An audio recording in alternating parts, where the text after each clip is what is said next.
Hey, good day to you and your lot and yada yada yada. You know it. They call me SSM Beamish and whatnot. So I'm kind of doing a very impromptu thing right now. I wasn't really planning on making this video, not today anyway, but I was not really doing much right now. I thought, you know what, let me just quickly record this. It's not supposed to be a long video or anything like that, so might as well just record it real quick. I may have mentioned in the previous video, the one about the movie post, that I wanted to talk about Wes Craven and specifically about his Last House on the Left. That's the name of the movie, right? I always forget. Here it is, The Last House on the Left. I bought it at Half Price Books, as you can see. It's the original by Wes Craven. I wanted to talk about this one real quick, just to quickly address one thing that I thought was weird about the movie. And that is, throughout the whole movie, how long is the movie actually? It was about an hour and a half, barely. 84 minutes, like an hour and 24. Let's take out the credits and you have like an hour and 20 minutes, right? More or less. So during this hour and 20 minutes movie, during this 80 minutes of film, a good 40% of that time is dedicated, as you can imagine, specifically to the horrors that the two girls in the film have to endure, right? They're being captured, they were kidnapped, and they're now being tortured and raped and beaten up, and they're eventually killed by this group of criminals, right? By this group of criminals. And my God, you can barely hear me right now, probably, can you? They're being tortured by this group of criminals. And the thing is, during this whole time that they're being tortured by these criminals, we're also getting we're constantly caught in between the girls being tortured and these two police officers. One of them actually was Martin Coe, I think, from Karate Kid and others. And the thing is, it is one of the most violent changes.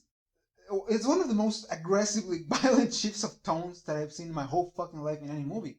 Because on the one hand, you have the girls being brutalized. They're being completely brutalized by this group of criminals. There's an awful lot of human cruelty going on here. There's an awful lot of sadness, genuine sadness. I mean, I feel for the girls when I'm watching the movie. It's just horrible. And at the same time, you have this bits that seem to come straight out of like a freaking, I don't know, an episode of the Dukes of Hazzard almost, where these two cops are just trying to get to the place where they think that these criminals might be hiding. And but like their car breaks down, or I think like they run out of gas. I don't remember. But then they're like trying to like hitch a ride, and the guys who some group of teenagers like stop a little bit ahead of them. They're like, oh, thank goodness. And then the teenagers are like, yeah, fuck you, cops. And so the cops are like, oh, goddamn it. And then this lady, she's black. I'm only mentioning she's black because in a way I feel that was mostly most of her character. But the point is, this lady, she stops next to the road. Also, she has like she has one of those pickup trucks, and like the bed of the truck is just full of chicken crates, with chickens also. And the two cops are like, hey, we need you to take out the crates. And she's like, yeah, that's not gonna happen. And she's like, you can hop on the roof if you want. And they actually like, they show us the cops hopping on the roof of the truck. And then the lady like, boom, accelerates for a second, and they fall down. And she's like, yeah, sorry, you're too heavy for the truck. Like, it couldn't even take one more crate of chicken, never mind you. And so the point is, it's freaking weird, okay? It's freaking weird. The whole time that I was watching this, I just kept thinking, Wes, what the fuck are you doing? What the hell were you thinking, man? Look, I know it's kind of like a bit weird, if not just a bit like disrespectful even at this point, to be addressing this now that the man is gone. God bless him. Whatever he is, Wes Craven. Don't get me wrong, I still respect Wes Craven. I still think that he made a lot of great things for the industry. But it's just weird, man. I've seen some other of his classics.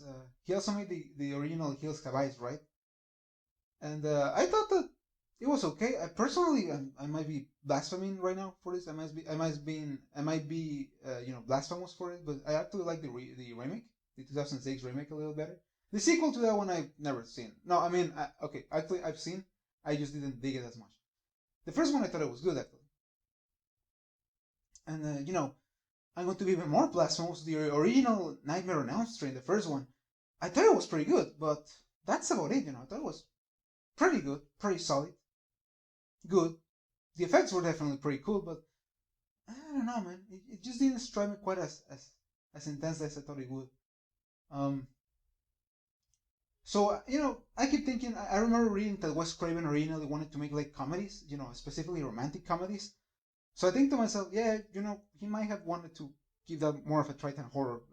Not get me wrong, like I said, the dude still did a lot for the industry, but I don't know, man. Oh god, there's a truck coming on right now.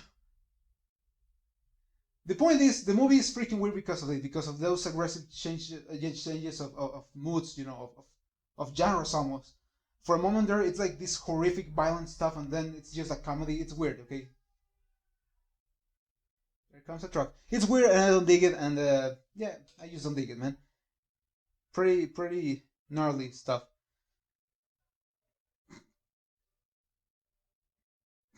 There's this freaking. I think it's a bread truck. I don't know. It's still pretty far away, so I'm going to quickly wrap this up. The point is, it was weird, man. I didn't like it. I didn't appreciate it much. The movie itself is kind of meh, honestly, and I have think also about the remake, the 2009 remake for the Last House on the Left. I have not watched this one yet. I'm kind of waiting for a better opportunity to come up. Um, and I just hope that this one doesn't have that. That this one is just the horror, the horrible violence and just horror for these two girls. Because the thing is, ugly as that is, I'd rather have just that than have it also intertwined with this comedy attempt, because it just feels like it feels like the filmmaker wasn't even respecting his own characters, like these girls are going through hell right now. Come on, dude. Let them have the moment, let them have their spotlight. Anyway, I don't know what I'm trying to say. The point is, I'll be watching this. Oh, another quick thing, just because I think it's hilarious. My sister recently, we were talking about the movies that I have in storage, and she was telling me whenever she sees that a movie has the unrated thing in the box or in the presentation, she sees it as a red flag that's probably not very good. Cannot really say that I disagree with her entirely. Anyway, that's about it. I don't have a lot else to say. I've been recording now for almost 8 minutes, so I think that should be about it. So there's now a bike coming by. Anyway, have a good one, my brethren, and I'll be catching you on the flip side, hopefully.